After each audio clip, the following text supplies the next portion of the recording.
নমস্কাৰ সকলোকে স্বাগতম জনাইছো নিমাত ষ্টাডি পইণ্ট চেনেলটোলৈ আজি আমি এই ভিডিঅ'টোৰ মাধ্যমেৰে এইচএছ ছেকেণ্ড ইয়াৰ পলিটিকেল সায়েন্সৰ চেপ্টাৰ 6 আন্তৰ্জাতিক সংগঠন শীৰ্ষক পাঠটোৰ সকলোবোৰ 99% কমন কোৱেশ্চনছ এণ্ড এনসাৰ্ছ আলোচনা কৰিম এইটো অধ্যায়ৰ পৰা তোমালোকৰ ফাইনেল এক্সামত 6 নম্বৰ থাকিব সো ভিডিঅ'টো অলপ দীঘল হ'ব তোমালোকে যদি শেষলৈকে চোৱা তেন্তে এইটো অধ্যায়ৰ পৰা ফাইনেল এক্সামত 6 নম্বৰ পোৱাটো নিশ্চিত যদি তুমি এতিয়ালৈকে এই চেনেলটো সাবস্ক্ৰাইব কৰা নাই তেন্তে প্লিজ চেনেলটো সাবস্ক্ৰাইব কৰি দিবা আৰু এইটো ভিডিও তোমালোকৰ বন্ধু-বান্ধৱী অথবা তোমালোকৰ পলিটিকেল সায়েন্সৰ হোৱাটসঅ্যাপ গ্ৰুপত শেয়াৰ কৰি দিবা মৰমৰ ছাত্ৰ-ছাত্ৰীসকল এইটো ভিডিওৰ ডেসক্ৰিপচনত এইচএছ ছেকেণ্ড ইয়াৰ পলিটিকেল সায়েন্সৰ সকলো চেপ্টাৰৰ ভিডিওৰ প্লেলিষ্টৰ লগতে পিডিএফৰ লিংক দিয়া আছে তাত ক্লিক কৰি তোমালোকে সকলো চেপ্টাৰৰ পিডিএফ ডাউনলোড কৰি লৈ লবা সো বলা তেন্তে বেছি পলম নকৰি আজিৰ ভিডিওটো আমি আৰম্ভ কৰো ক অতি সমু প্ৰশ্ন উত্তৰ প্ৰত্যেকটোৰ মূল্যাংক 1 কোৱেশ্চন নম্বৰ 1 এমনেষ্টি ইণ্টাৰনেশ্যনেল কেতিয়া প্ৰতিষ্ঠা কৰা হৈছিল এনসাৰ 1961 চনত লণ্ডনত question number 2 human right watch কেতিয়া গঠন কৰা হৈছিল এনসাৰ 1978 চনত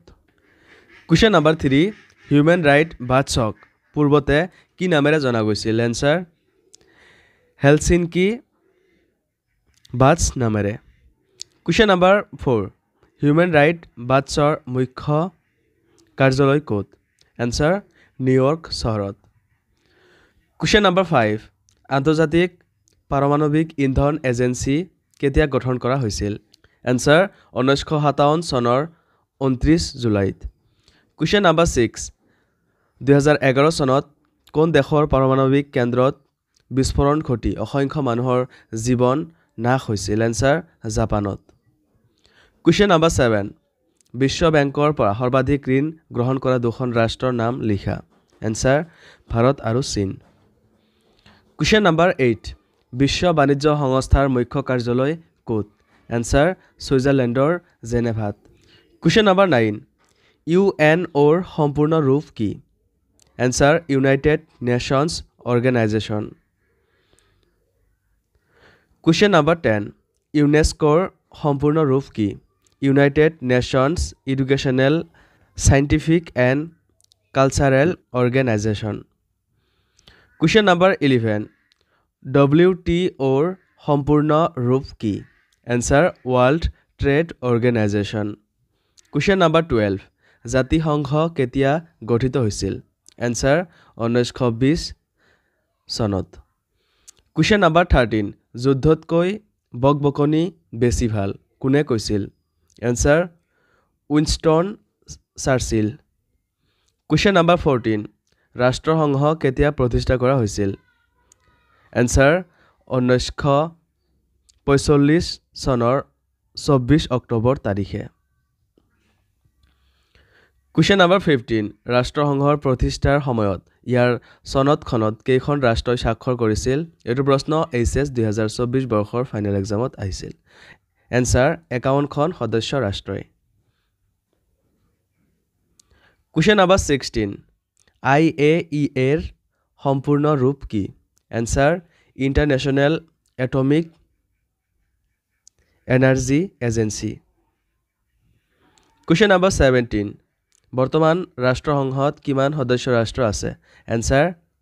192খন কোৱেশ্চন নম্বৰ 18 ৰাষ্ট্ৰসংঘৰ নিৰাপত্তা পৰিষদত স্থায়ী সদস্য দেশ আছে খালী ঠাই পূৰণ কৰা এনসাৰ 5খন কোৱেশ্চন নম্বৰ 19 ভেটো ক্ষমতাই কি বুজায় এনসাৰ ৰাষ্ট্ৰসংঘৰ নিৰাপত্তা পৰিষদত যিকোনো সিদ্ধান্ত গ্ৰহণ কৰাৰ ক্ষেত্ৰত ইয়াৰ স্থায়ী সদস্য ৰাষ্ট্ৰই বিৰোধিতা কৰিব পৰা ক্ষমতাকে ভেটো ক্ষমতা বুলি কোৱা হয় কোৱেশ্চন নম্বৰ 20 ৰাষ্ট্ৰসংঘৰ মূল উদ্দেশ্য কি এনসাৰ বিশ্ব শান্তি ৰক্ষা কৰা কোৱেশ্চন নম্বৰ 21 NGO সমূহৰ এটা দুৰ্বলতা লিখা এনসাৰ NGO সমূহে নিজাববীয়াকৈ কোনো সিদ্ধান্ত গ্ৰহণ কৰিব নোৱাৰে কোৱেশ্চন নম্বৰ 22 ৰাষ্ট্ৰসংঘৰ প্ৰথম গৰাকী সচিব প্ৰধান কোন আছিল এনসাৰ নৰৱেৰ ট্ৰিগ্ৰভি লি কোৱেশ্চন নম্বৰ 23 কোনটো দিনত ৰাষ্ট্ৰসংঘ দিৱস পালন কৰা হয় এনসাৰ 24 অক্টোবৰ কুৱেশ্যন নাম্বাৰ 24 ৰাষ্ট্ৰসংঘলৈ বৃহৎ বৰঙনিদাতা দেশখনৰ নাম কি এনচাৰ আমেৰিকা যুক্তৰাষ্ট্ৰ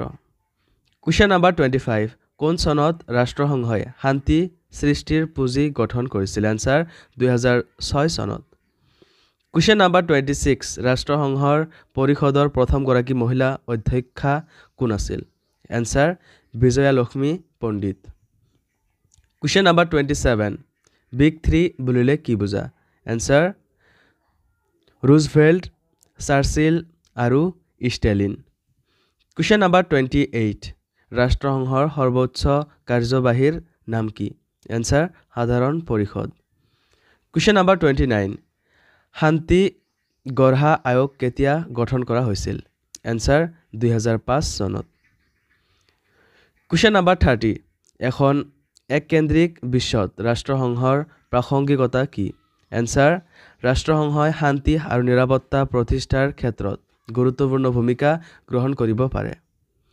কুৱেশ্যন নাম্বাৰ 31 ভাৰত কেতিয়া ৰাষ্ট্ৰসংঘৰ সদস্য হৈছিল এনচাৰ 1945 চনত খ চমু প্ৰশ্ন উত্তৰ প্ৰত্যেকটোৰ মূল্যাংক 2 কুৱেশ্যন নাম্বাৰ 1 ৰাষ্ট্ৰসংঘৰ দুটা সংগঠনৰ নাম লিখা যি সামাজিক আৰু আৰ্থিক বিষয়ৰ লগত জড়িত এনচাৰ নাম্বাৰ 1 অৰ্থনৈতিক আৰু সামাজিক পৰিষদ নাম্বাৰ 2 আন্তৰ্জাতিক শ্ৰমিক সংস্থা কুৱেশ্যন নাম্বাৰ 2 নিৰস্ত্ৰীকৰণৰ ক্ষেত্ৰত ভাৰতৰ স্থিতি কি এনচাৰ ভাৰতে শান্তি আৰু অহিংসা নীতি আদৰ্শৰ ওপৰত বিশ্বাসী ই যিকোনো ধৰণৰ অস্ত্ৰ প্ৰয়োগত বিৰোধী বিশ্বত এখন শান্তিপ্ৰিয় ৰাষ্ট্ৰ হিচাপে ই সদায় নিৰস্ত্ৰীকৰণৰ সপক্ষে মাত মাতি আহিছে কুৱেশ্যন নাম্বাৰ 3 নিৰাপত্তা পৰিষদৰ গাঁথনি সম্পৰ্কে লিখা এনচাৰ ৰাষ্ট্ৰসংঘৰ নিৰাপত্তা পৰিষদ এক শক্তিশালী অংগ ইয়াত দুই প্ৰকাৰৰ সদস্য আছে 5 জন স্থায়ী আৰু 10 জন অস্থায়ী সদস্যৰে এই পৰিষদ গঠিত কুৱেশ্যন নাম্বাৰ 4 আন্তৰ্জাতিক সংগঠনৰ প্ৰয়োজনীয়তা কি এনচাৰ বিশ্ব শান্তি ৰক্ষা কৰা যুদ্ধৰ সম্ভাৱনাক নাইকিয়া কৰা আৰু আন্তঃৰাষ্ট্ৰীয় বিৰোধমূলক বিষয়সমূহ আলাপ আলোচনাৰ মাজেৰে সমাধান কৰাৰ বাবে আন্তঃৰাষ্ট্ৰীয় সংগঠনৰ প্ৰয়োজন কুৱেশ্যন নাম্বাৰ 5 ৰাষ্ট্ৰসংঘ এটি অতি ৰাষ্ট্ৰনে যুক্তি দিয়া এনচাৰ ৰাষ্ট্ৰসংঘক এটি অতি ৰাষ্ট্ৰ বুলি ক'ব নোৱাৰি কাৰণ ইয়াৰ কাৰণ হ'ল ই যিকোনো সাৰ্বভৌম অনুষ্ঠান নহয় ইয়াৰ সদস্য ৰাষ্ট্ৰবোৰৰ ওপৰত কোনো সাৰ্বভৌম ক্ষমতা বা কৰ্তৃত্ব প্ৰয়োগ কৰিব নোৱাৰে এই সংগঠন ইয়াৰ সদস্য ৰাষ্ট্ৰবোৰৰ ইচ্ছা আৰু বুজাবুজিৰ জৰিয়তেহে গঢ়ি উঠিছে কুৱেশ্যন নাম্বাৰ 6 ৰাষ্ট্ৰসংঘৰ নিৰাপত্তা পৰিষদৰ স্থায়ী সদস্যবোৰৰ নাম লিখা এইটো প্ৰশ্ন HS 2022 আৰু 23 বৰ্ষৰ ফাইনেল এক্সামত আহিছিল answer America Russia England France আৰু চীন কুৱেশ্যন নাম্বাৰ 7 নিৰাপত্তা পৰিষদৰ স্থায়ী সদস্যসকলে ভোগ কৰা দুটা সুবিধা উল্লেখ কৰা এনচাৰ নাম্বাৰ 1 ৰাষ্ট্ৰসংঘৰ স্থায়ী সদস্য ৰাষ্ট্ৰসমূহে ভেটো প্ৰয়োগৰ অধিকাৰ আছে নাম্বাৰ 2 ভেটো ক্ষমতা প্ৰয়োগ কৰি স্থায়ী সদস্য ৰাষ্ট্ৰই কোনো জৰুৰী সিদ্ধান্ত কাৰ্যকৰী কৰাত বাধা আৰোপ কৰিব পাৰে কুৱেশ্যন নাম্বাৰ 8 সমগ্ৰ বিশ্বত মানৱ অধিকাৰ সুৰক্ষাৰ হকে কাম কৰা দুটা অনুষ্ঠানৰ নাম লিখা এইটো প্ৰশ্ন HS 2019 বৰ্ষৰ ফাইনেল এক্সামত আহিছিল এনচাৰ এমনেষ্ট্ৰি ইণ্টাৰনেশ্যনেল আৰু হিউমেন ৰাইট ৱাটচ কুৱেশ্যন নাম্বাৰ 9 বৰ্তমান বিশ্বত আন্তৰ্জাতিক সংস্থা ৰাষ্ট্ৰসংঘৰ তাৎপৰ্য কি এনচাৰ আন্তঃৰাষ্ট্ৰীয় বিবাদ আৰু বিৰোধমূলক বিষয়সমূহ আলাপ আলোচনাৰ মাধ্যমেৰে সমাধান কৰি যুদ্ধৰ সম্ভাৱনাক নাইকিয়া কৰাত আৰু শান্তি বাহাল ৰখাত বৰ্তমান বিশ্বত ৰাষ্ট্ৰসংঘৰ প্ৰাসংগিকতা আৰু তাৎপৰ্য আছে গ মজলীয়া উত্তৰৰ প্ৰশ্ন প্ৰত্যেকটোৰ মূল্যাংক 4 কুৱেশ্যন নাম্বাৰ 1 এমনেষ্টি ইণ্টাৰনেশ্যনেলৰ কাৰ্যসমূহ লিখা এনচাৰটো দিয়া আছে তোমালোকে চাই লোৱা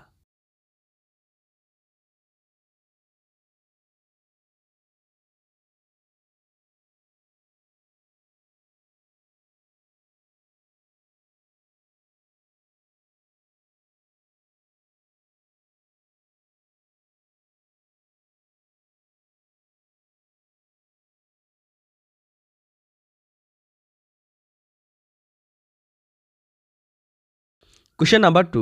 নিৰাপত্তা পৰিষদৰ কাৰ্যাৱলী লিখা এনসাৰটো দিয়া আছে তোমালোকে চাই লোৱা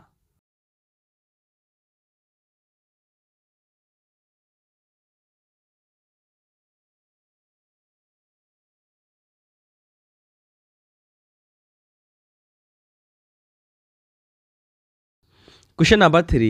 নিৰাপত্তা পৰিষদত তুমি ভাৰতৰ স্থায়ী সদস্য পদ বিচৰানে যুক্তিসহ উত্তৰ দিয়া এনসাৰটো তোমালোকে চাই লোৱা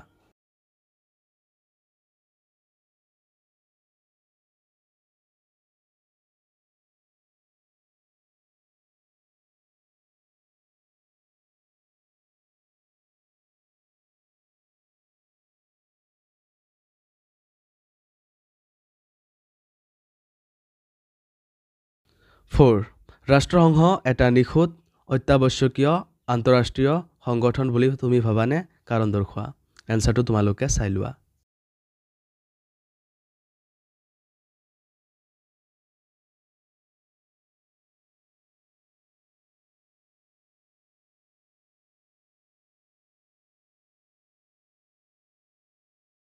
Question number 5 বিশ্ব বেংকৰ ওপৰত এটি টকা লিখা এইটো প্ৰশ্ন এইচএছ 2023 বৰ্ষৰ ফাইনেল এক্সামত আহিছিল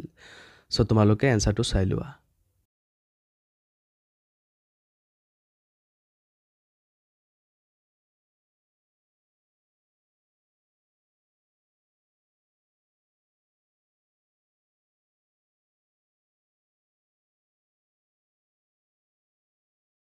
Question number 6 শীতল যুদ্ধৰ পিছত বিশ্বত কি পৰিৱৰ্তনৰ সূচনা হৈছে এইটো প্ৰশ্ন এইচএছ 2019 বৰ্ষৰ ফাইনেল এক্সামত আহিছিল এনসাৰটো তোমালোকে চাই লোৱা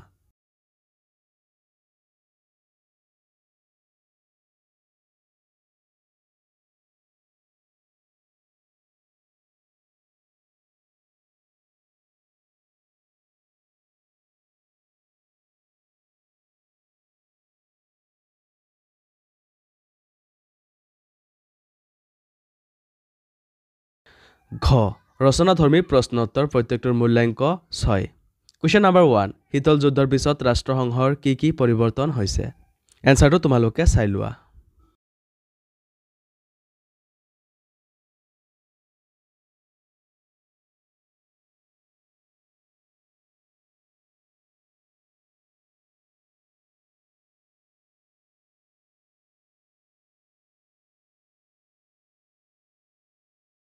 Question number 2 ৰাষ্ট্ৰসংঘৰ ন্যাসৰক্ষী পৰিষদৰ ওপৰত এটি টকা লিখা এনসাৰটো দিয়া আছে তোমালোকে চাই লোৱা